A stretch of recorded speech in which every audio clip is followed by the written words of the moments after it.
So, Kimo's here. I am on my way back from the giant Causeway, and I have stopped at entering by the lake.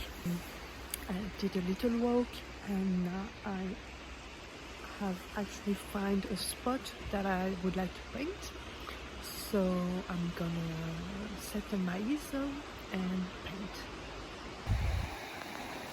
So I just finished my painting. It was very difficult because the light kept changing and I forgot to bring my hat.